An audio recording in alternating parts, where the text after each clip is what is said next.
To change the default apps on your Android phone, we'll first go to Settings.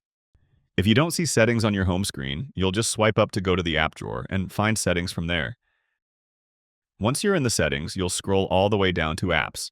And within that menu, there's a few different ways we can control the default apps on your phone. On the very top, you'll see an option to choose default apps.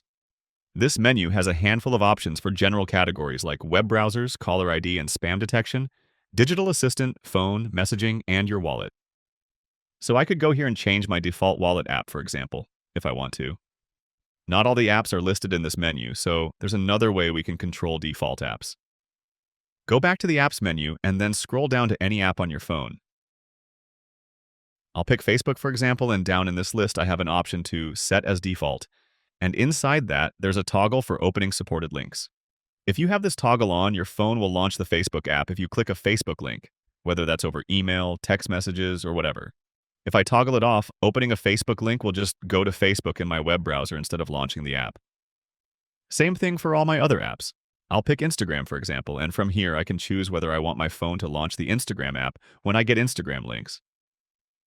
These are obviously standalone apps with their own links, but some apps compete for the same links too. For example, Google Maps and Waze can both open map links, or YouTube and YouTube Music can both open YouTube links.